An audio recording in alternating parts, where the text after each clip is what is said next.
Well, good afternoon from London, and we're all of us dialing across only a few hundred yards here in the city. I'm delighted to have with us today Kit Chellel, who's a journalist working for Bloomberg. But we read his book, Dead in the Water, Murder and Fraud in the World's Most Secretive Industry. So you can see what I like to read on the beach. Kit's written a book about an incident in July 2011 where a tanker carrying millions of barrels of crude oil insured in London was attacked off the coast of Yemen. But it doesn't stop there, and I won't spoil the story, which is a very, very interesting one. Kit's book has received fascinating reviews, a glowing review in The Economist, the FT, etc. So he's done great, and we were delighted when we reached out to him that he said he wouldn't mind coming on and sharing with FS Club some of his thoughts. So the title today is Dead in the Water: What Happens When Organized Crime Targets the City of London.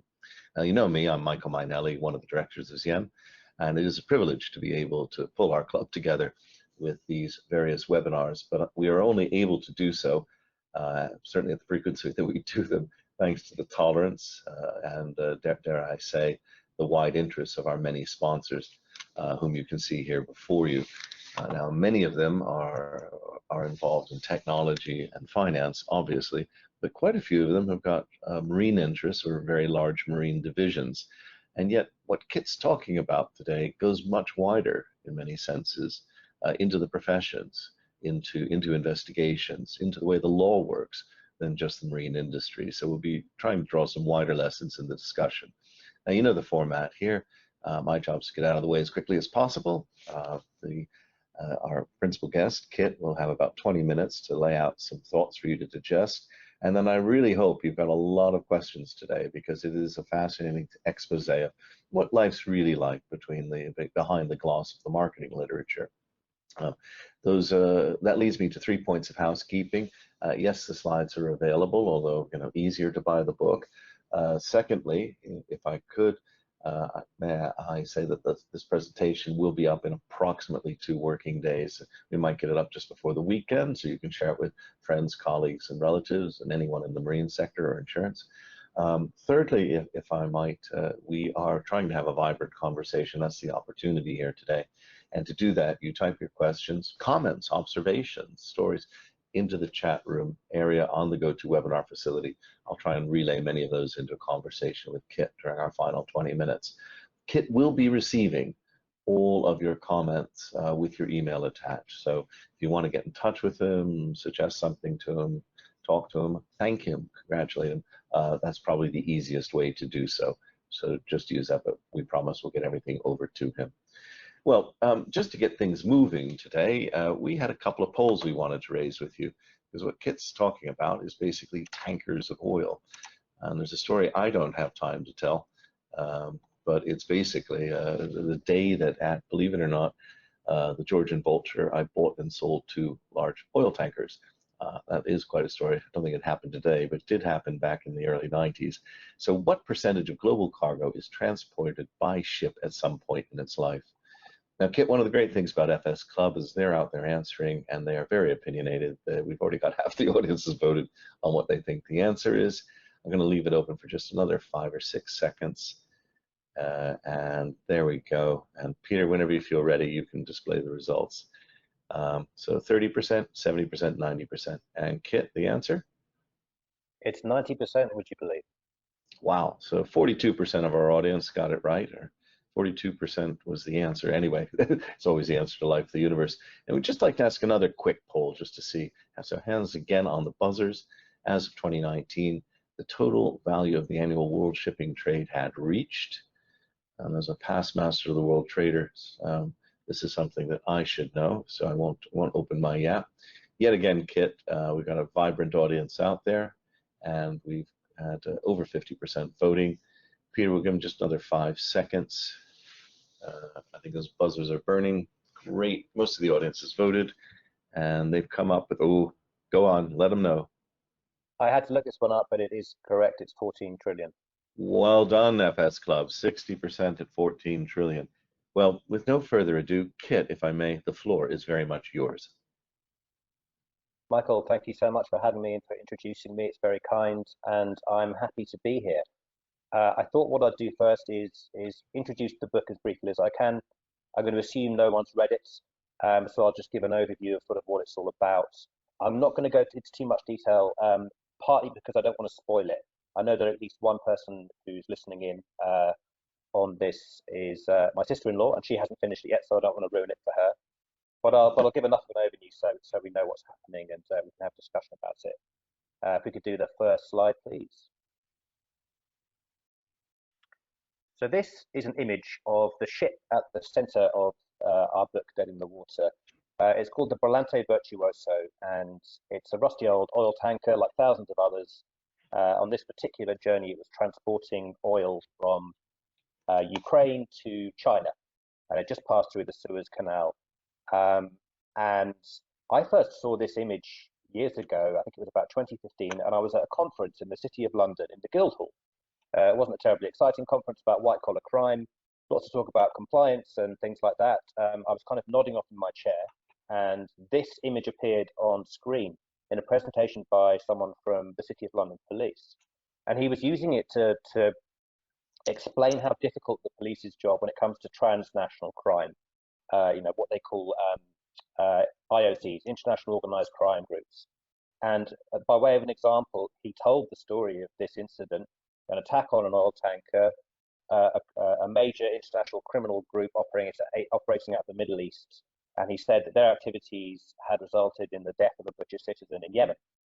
Now, I'd never heard of this, and it's my job to hear about things like this. So I was a little surprised, and only took a sort of short while Googling to identify the name of the ship and find out exactly what they were talking about.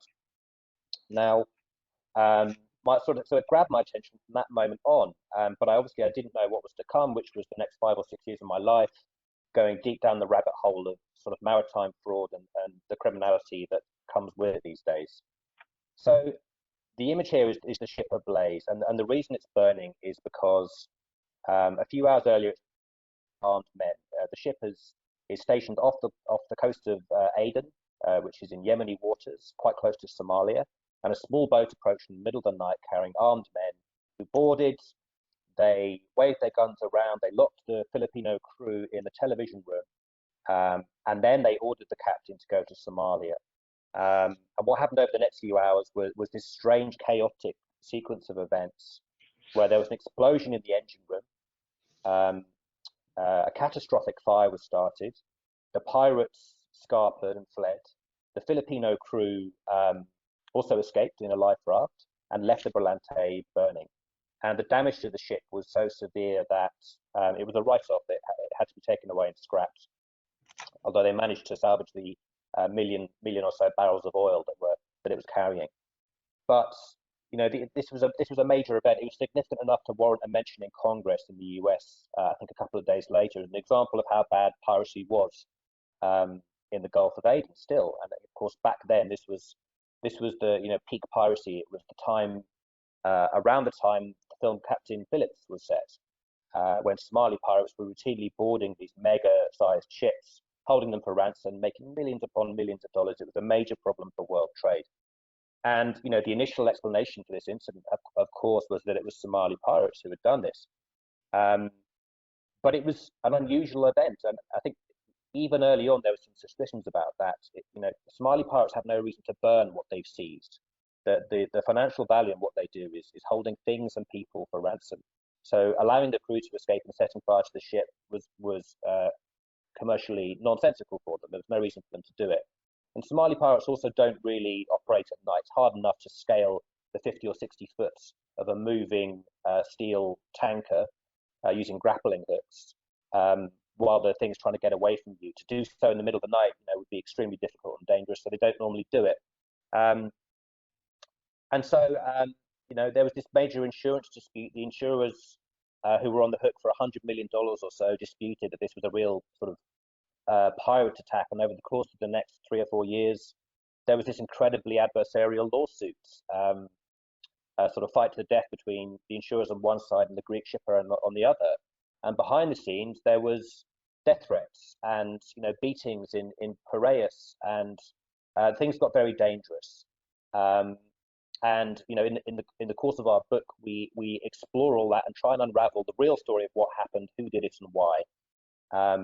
And again, without spoiling it, I think most people here are familiar with the concept of insurance fraud. It's really no different than if you're a bar owner and your bar is hemorrhaging money, but you've got it insured and you need to bail out of your situation. What do? You might, if you are that sort of person, you might take a match and set fire to it, take the insurance money and ride off into the sunset, a few million or a few $100,000 better off than you were before. And the same thing happens in shipping with alarming frequency.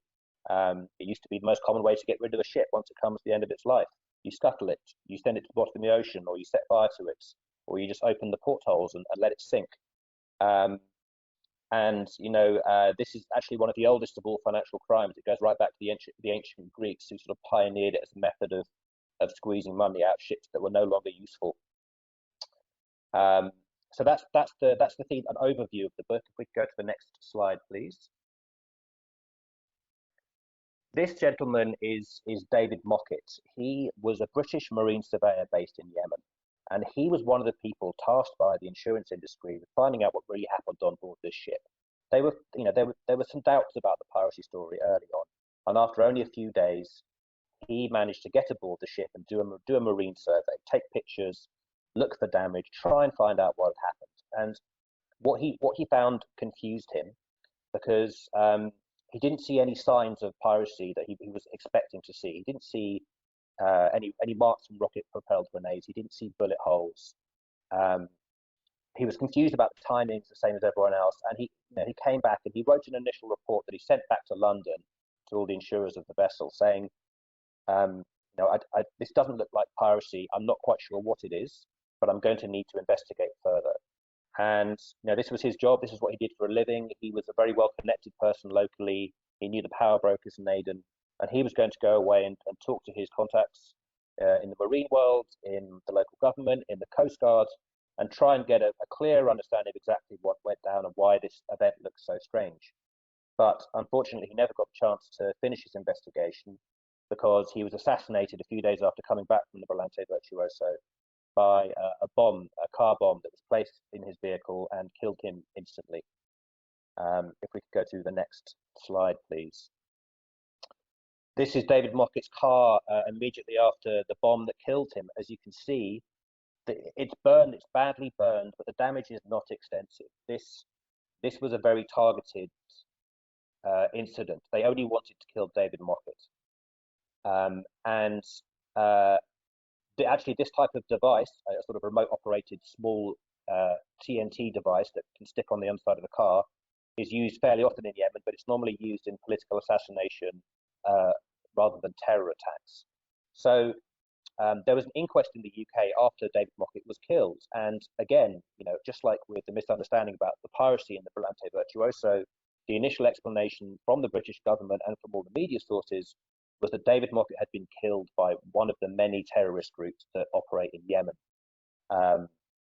But at the inquest, they heard evidence from a British police officer who'd spent time in Aden after the murder, and he came back with evidence that David Mockett had in fact been murdered as part of a criminal conspiracy to cover up an insurance fraud on very large scale. Fast forward to me being in the City of London, watching a conference about organised crime. I found out fairly quickly it was David Mockett who had been killed. But one of the things I spotted straight away was that his murder had never been followed up. No one had been charged with his murder. No one had been identified as his killer. And in fact, no one had ever really got to the bottom of what happened to him, which I found extremely baffling. I think if it was an American citizen who was murdered in such circumstances abroad, I think they'd move heaven and earth to try and get some sort of answer. But that didn't happen here for all sorts of reasons. So one of the main reasons that Matt Campbell and I, my co-author, felt we really wanted to write this book was to find out who killed David Mockett, to find out why he was killed, and to try and unravel the mystery of what happened to the ship. If we can go to the next slide, please. Thank you. So here's another shot of the Brillante Virtuoso. You can see the scale of the thing from this image, actually. I mean, it really is, it's 2 football fields worth of length. It would take a little while to jog around it. like most people, I didn't have a huge amount of knowledge or visibility of the shipping industry when I first started researching the book. But we learned a lot about it while doing our research. The figure 90% is a good way of thinking about how important shipping is to everything. Another way to think about it is just to look around the room you're in. Look at the computing equipment that you've got in front of you. Look at the furniture around you.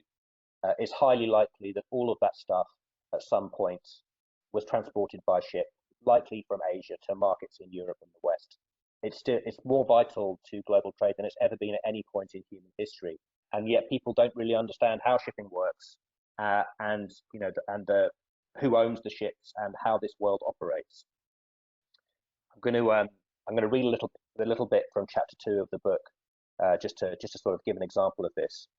The entire modern shipping industry has been structured to impose layer upon corporate layer between the men who profit from owning ships and those who labor on them. When something goes wrong, if there's a fatal accident or the crew run out of food, it's easy for ship owners to claim ignorance and diffuse responsibility. What matters is getting the cargo, wherever it may be, to its destination quickly, cheaply, and in reasonable condition. Everything else is secondary. So, to the example in that section of running out of food, sounds fanciful, but actually there is such a thing as a starvation crew. Shipping cares so little for the people who do the work on ships that sometimes ship owners will just not stock a ship with enough food and refuse to allow the crew to buy more. And this has happened a couple of times when vessels have arrived at ports in Europe with sailors in terrible condition and refusing to work, saying they're not feeding us. Another example of how badly treated sailors can be. There was a famous case of a Syrian sailor. He was on a ship just outside the Suez Canal, and the owner essentially abandoned it, didn't want anything more to do with it, and then did a runner. And all the other crew were allowed to leave, but he was appointed its legal guardian.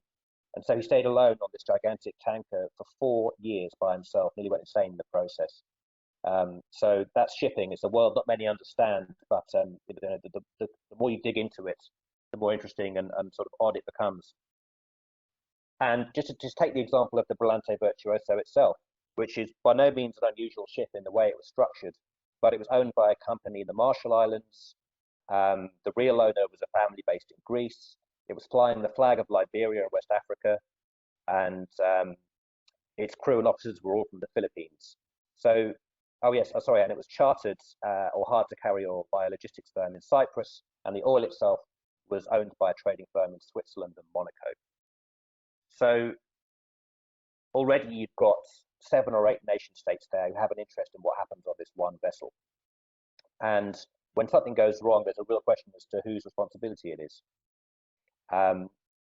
It's not a perfect system, but the most remarkable thing about it, I think, is that it does actually work well most of the time. The only time we ever notice shipping is when something goes catastrophically wrong, like what happened at the Suez Canal when the Ever Given got stuck.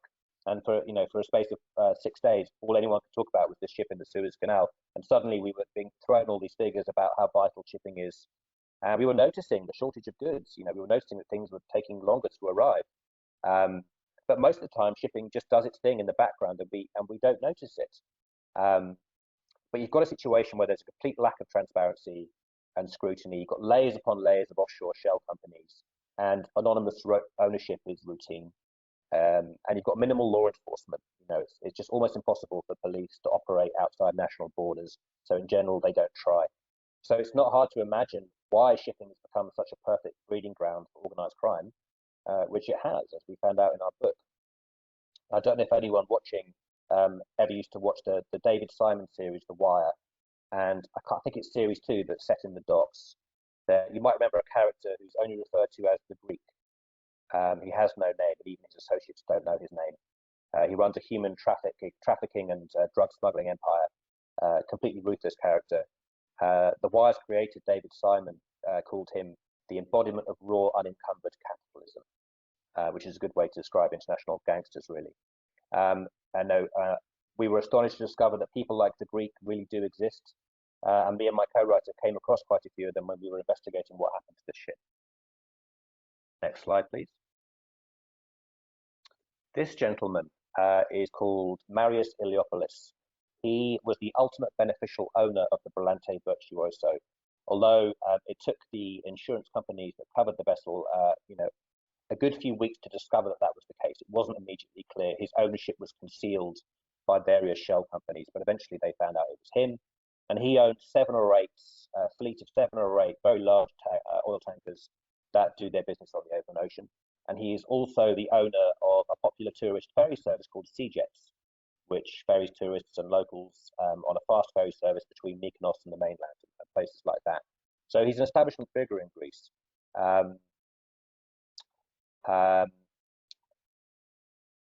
Now, when we identified that he was the owner of Brillante Virtuoso, and when the insurers decided to fight his claim, it thrust him into the spotlight in a way and put him in an uncomfortable position of being involved in a piece of litigation.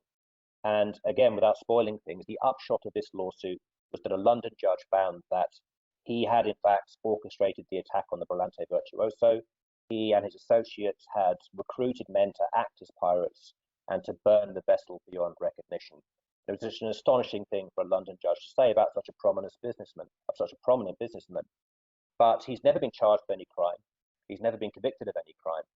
And he's still operating in Greece quite comfortably, as far as we can tell, despite all that's happened. He was given an award by the Lloyd's list in Greece only I think a couple of years after a London judge found that he'd been involved in this criminal conspiracy. And the most astonishing thing of all is that the insurance markets keep on insuring him and his vessels, in spite of the legal problems that he's had, and in spite of the fact that one of his ships has appeared on a sanctions list for trading Venezuelan oil illegally. So I find that a little surprising. But apparently for the sort of financial machinery that keeps the shipping world running, it's not that unusual. I asked one of the insurance indemnity associations that insures his fleet for comment. Told them we're writing this book and we've uncovered this, one of the most audacious pieces of maritime fraud in history, linked to this gentleman. Would you like to comment on your relationship with him? And the insurance group said its relationship with Sea Jets was routine, unremarkable, and legitimate. So they obviously weren't terribly interested about what he got up to outside of his tourist business. But I know people do have concerns about these sorts of relationships when you're operating in places like Yemen or the Middle East, or when you're working in shipping especially. It can be quite difficult to tell the difference between legitimate business people and crooks. And sometimes the line between them is genuinely blurry. And I think money laundering was and is a real concern for people around this case. If you decide to pay an insurance claim to someone who has fraudulently made it, and someone who is involved in criminal activities, well, what would you call that? I think that would be a red flag for compliance departments, but it does happen. Another sad sort of coda to this story is that all the insurance industry members who still do business with this man, his companies, none of them have ever reached out to the widow of David Mockett or his family to express sorrow or condolences or to offer any compensation. And David Mockett, the insurer, the surveyor who was murdered, he had a life insurance policy, but it was never paid. So bitter irony if ever there was one. Let's do the next slide, please. This gentleman is called Vasilios Virgos, and he was a salvage master. That means that he was a mariner whose job it is to rescue ships that get into trouble on behalf of their owners. Salvage is an amazing business, incredibly dangerous stuff. These guys go out in the worst possible storms to plug leaks, to tow gigantic vessels that are half sunken, and to try and rescue the cargo that's on board that could be worth up to $1 billion or more. And they don't get paid anything if it goes wrong. If they fail and the ship sinks, they get nothing. But if they do their work properly, then the owner, through his or her insurers, will have to pay them compensation, and that can run into tens of millions of dollars. So it's a high risk, high reward game, and it attracts these kind of gnarled old characters, these tough people. And Vasilios Virgos is one of them here. Now, he was a close associate of Marius Eliopoulos, and he was one of the first people on the scene after the Brillante Virtuoso was attacked. Now, of course, in theory, his job was to rescue the Brillante and to save it. In fact, the court found later that he had accelerated the fire by going around smashing pipes and opening all the vents to feed the flames to make sure the vessel was completely destroyed. And he did that because he was in league with the ship owner and stood to profit from its destruction. He, as you can see here, he's got some weapons in front of him. Those are like AK-47s. This is a photograph of him on a trip to Somalia. I have no idea why it's in Somalia with guns, but I think the image tells you a little bit about the world that he moves in.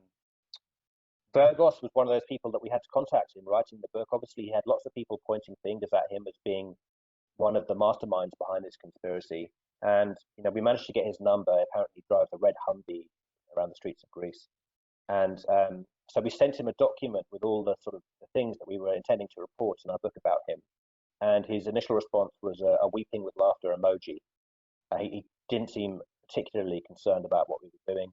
And I think that speaks to a feeling of impunity, particularly in Greece, in the top levels of shipping. It is the biggest and most successful industry in the country. And while there are lots of good ship owners, there are some bad ones too. But law enforcement is very weak, and they are almost never criminally charged. So they have things pretty good in Greece, and they know they're not very likely to get in trouble. So they don't, they're not overly concerned when people like me get in touch. Be the final slide, please. So working on this book brought up an issue that's come up a lot in my time as an investigative reporter, and that's to do with the intersection of ethical decision-making and commercially sound decision-making, and whether those two things are always compatible.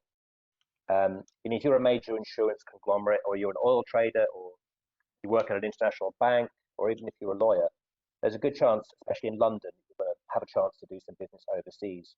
And in some places in the world, not just countries like Yemen, sort of war-torn Yemen, but also Greece and other countries around the EU, the divide between legitimate business and criminality gets really, really blurry. And unfortunately, that's true in shipping. There's a prominent Greek shipping tycoon. I won't use his name, but he does do business in the UK. And I know that his vessels are routinely busted carrying heroin. So there's this kind of shadow world behind the glittery facade of shipping and all the fancy dinners in London. And it exists, and it's very profitable, and I think it's a real problem. The question is, as a finance professional, how do you navigate this? And look, I'm just a reporter. I don't pretend to have answers to these problems, and I do think they are very difficult. It's not easy, but I'm just a hack. I don't have any particular training, and I don't find it terribly difficult to find out when I encounter someone if there's something a bit shady about them. You know what to look for. The signs are there, and I think if I can do it, anyone can. And it's this basic idea of just knowing exactly who it is you're doing business with. If there's someone on the other side of the contract that you're not sure about, well, you shouldn't be in the contract with them. And it's very easy for me to say, sat here as a writer and journalist, but I think that there are long-term costs to doing business in these areas. And they're not just reputational, they can be financial costs as well. Wow. And that's where I'll leave it. Thank you. What a compelling story. Whoa, my gosh. Folks, just a reminder, I've got a few questions up here, but we're always happy to have more. And I'd like to chat about if I could I open with a fun one, if you don't mind, Kit? Sure. I've got a question here from Nigel Brigden, really. Who do you think would be the ideal movie stars for the film? The ideal movie stars for the film. I'm not sure I know the answer. I mean, one of the things about the book is that the hero of the story is murdered quite early on. So there's no lead character really. What this book does is it ties lots of different people's lives together. This one ship connects, a whole host of people around the world in misery normally. I would just, if it's going to be someone playing me, I want to be played by Mark Ruffalo, and that's it. If it's anyone else, I'm out. I'll walk. Oh, I want to be Mario, Going to do my Marlon Brando impressions. Well, no, don't worry, folks. You're safe. I'm on a leash here. Another question here, and probably what we ought to be moving towards is what can be done. So Dan Feeney is asking, what can Lloyd's of London do to mitigate the maritime crime of insurance fraud? Staff all received a £2,500 bonus this week to deal with the energy crisis. So, they should be able to focus on the job? Right, that's a really tough question. What can Lloyd's do? You know, Lloyd's obviously is a market, not a company, and Lloyd's is also not a police force. Now, I don't think anyone should expect Lloyd's to um, be the judge, jury, and executioner of justice on the high seas. However, I think Lloyd's has a responsibility not to make the problem worse, and Lloyd's and its members, I should say, have a responsibility not to make the problem worse. And traditionally, over the years, there has been this practice of Lloyd's of quietly paying suspicious-looking claims just to make life easy. They do those. They do that for good commercial reasons. It's expensive to fight a lawsuit, and you may not win, and also customers don't like it. But what's that meant is that it's opened a door of opportunity for unscrupulous people to exploit the system. And so they know they're probably not going to get a fight, and so they feel empowered to do criminal acts. And actually, there was another Marius Eliopoulos vessel called the Ellie, which got into trouble only a few miles from where the Brillante did a couple of years earlier. Fire in the engine room, chaos. They ended up, and the same salvage crew attended to it, Vasilius Fergus, our friend with the guns in Somalia, and ended up being splitting in half like a watermelon. And looking back on the incident now, I don't understand why that was ever viewed as anything other than an attempted insurance fraud, and yet they paid. That one was paid, and the ship owner got his money from that. So I think there is a responsibility not to just open the money gusher when people come with an insurance claim. And the real life consequences of making those decisions, although it might save the insurer some money, although it might avoid a sort of a costly reputational squabble with a customer, when this stuff goes wrong, it goes badly wrong. Now, in this particular instance, the Brillante Virtuoso burned but didn't sink. Had it sunk, had it sprung a leak, 1 million barrels of oil would have spewed all over the Gulf of Aden. The environmental consequences would have been catastrophic. The cost of the cleanup would have been monumental. It would have been a disaster. But people who scuttle ships don't worry about those sorts of things. So it is a problem. I think you have to face up to what the problem really is, and not just bury your head in the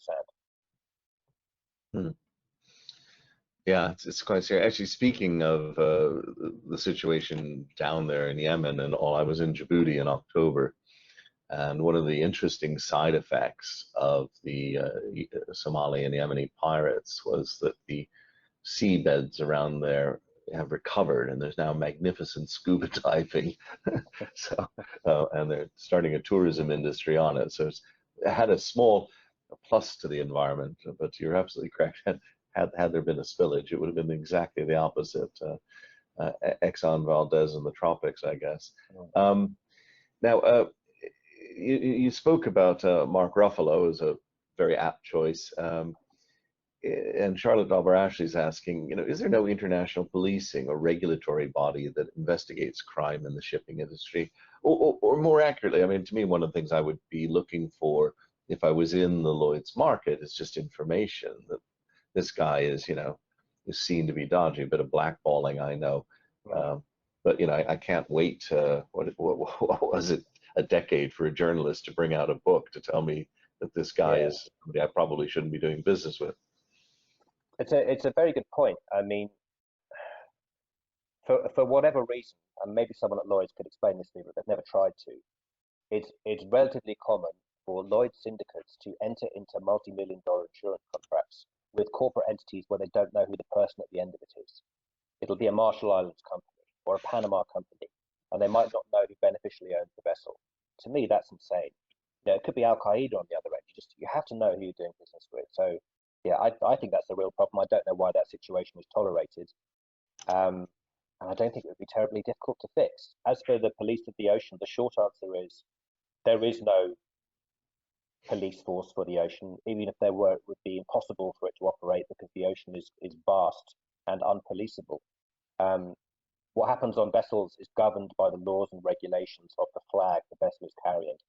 But these days, most ships register in places like Liberia or Panama, which is called a flag of convenience, and they do that because it's cheap and hassle-free. You're not going to get inspected too many times. It's low cost to follow whatever rules there are, and it's not like the United States. You're unlikely to get a naval vessel come aboard and cause problems for you. So That's another issue.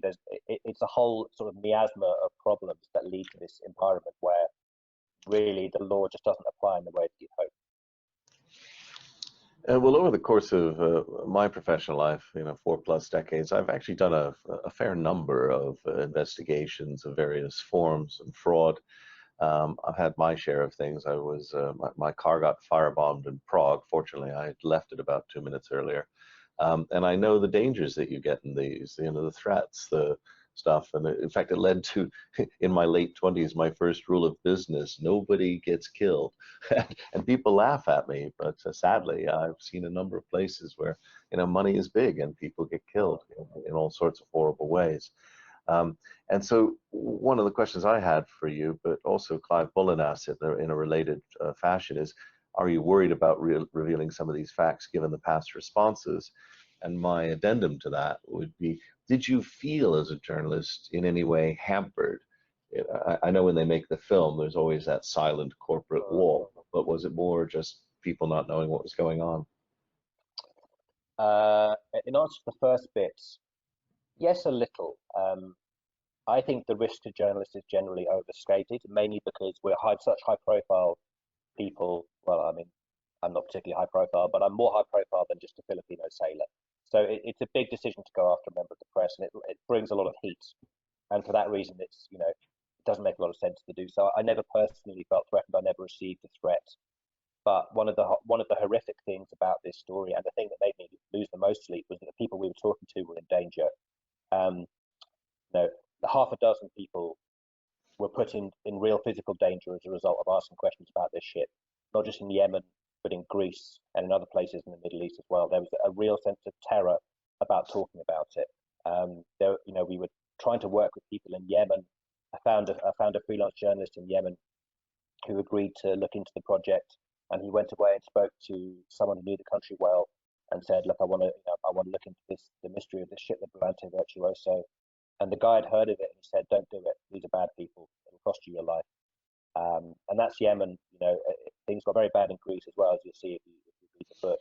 So there's a justified sense of terror from people speaking out about this criminal conspiracy, and that actually made it quite difficult to talk to people because they were worried, especially in Yemen. Almost impossible to get good information out of Yemen. I mean, it's just such an astonishingly dangerous situation there. But equally, we had a problem with the corporate side as well for different reasons. And I don't think anyone at the Lloyd's market was worried about, big car bombs. But this was kind of an embarrassing thing for them to talk about. It was almost like a sort of black mark. People were ashamed. And it can be detrimental for your career to dig too deep into one of these marine fraud cases. And people do get obsessed when they come across something like this, and they're left with a queasy feeling of, I've been involved in something awful. I want to sort of try and unravel it. Sometimes, the insurers don't want that to happen. So a good couple of careers were badly derailed by people who wouldn't let this go. And of course, the police didn't want us to go anywhere near it. So yeah, it was tough reporting. Nigel Brigden says, from a banker's point of view, this is an example of how careful you need to be. Who owns what? Who's controlling the asset? It's complex. You have to understand exactly what is going on to pay your loan. It's all about knowing your customer. And he gets the impression that finance involving cargo should be avoided, which is probably a little harsh, and and then we would really have a trade crisis, I would think. But Dave Birch has got a question I think you can get your teeth into here. Is this a particular problem in London, given that money laundering is one of our biggest industries, and cheese exports, no matter what the Prime Minister Truss says, won't pay for those Chinese nuclear reactors? What is the UK's incentive to do anything at all about this sort of thing? Yeah, that's an interesting point. I mean, it is a huge problem in London. Anyone who's spent time looking into how particularly corrupt money, but also criminal money as well, comes into the city of London, knows the scale of it. It's absolutely enormous. I think it's a bigger problem than we even realise. And the reason that people come here is that there's a host of very willing enablers, like lawyers and accountants and real estate agents, who will bend over backwards for someone with a dubious source of cash, and won't be too concerned about asking questions about where that money comes from. I hope the situation has improved in the last few years, and the regulators are finally with confiscation orders and such like, are being slightly more militant about this. But I don't have a huge amount of optimism that there's a will at the top level of the British political establishment to change this. There's just too many people's livelihoods who are tied to this trade of money. Mm. Well, I must say, we've seen a lot of hypocrisy in Britain over the years about this. Cameron was going to open his register and all that, but things have sped up quite a bit. Zien had a small hand in the new way. It was our suggestion that the land registry was actually a place to focus, but not just the land registry, which that comment had made a number of times, but actually to record the agents, including the solicitors who are involved in the deals and the accountants. And so we've seen this UK Register of Overseas Entities. There's now the Economic Crime Transparency and Enforcement Act 2022, and ECTEA was fast-tracked through Parliament, and it requires the introduction of a register for these overseas entities. But what I don't think a lot of people have noticed, if they read the legislation, it actually, and we're very proud of this, requires you to name the agents as well. Who knows? There may be some unintended consequences, but we're quite proud that has happened. And I just, I've got time for two quick questions, if I may. Well, actually, the first one is, Nigel's out there saying he gets the impression that finance involving cargo should be avoided. But ultimately, if we're going to run a successful financial center, we have to kind of be open to most comers. One could argue that you're always going to have a bit of corruption and problems in any center. So if we are the most successful, or our index indicates London second to New York, then we ought to be maybe third or fourth on the corruption index, not second. But doesn't just being a large financial center attract this sort of problem? I think it's inevitable. I also think it's a consequence of just the way the global economy operates now. It's the global economy is everything is so spread out, and that's not just legitimate business. I'm not just talking about the fact that you can buy an Apple iPhone in Shenzhen or Russia or New York or wherever around the world. You can buy the same products. I'm talking about that extends to criminal networks as well. They're amazingly well connected around the world.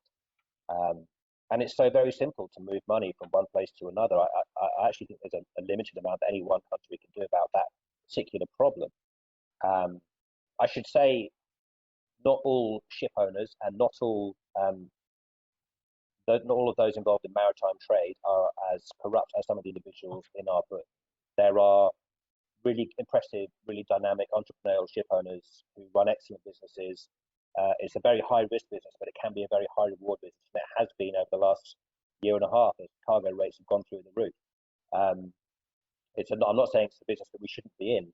I think you can be, it comes down to the question of, yes, these people are going to find ways to manage their money. Yes, these people are going to find places to insure their ships that might not be in London. It doesn't have to be you. You get to decide who you do business with. And if you think the person who is seeking to do business with you is maybe a criminal or an extremely corrupt politician from a place where they've been stealing millions of dollars from the populace, you can decide just not to do business with them. That can be done. And I don't think that needs to cripple our economy. I think we'd get along just fine without that kind of business. Yeah. Well, I think for me, one of the big things is that people don't recognize the scale of trade. And we're just launching a poll or two to get the audience going.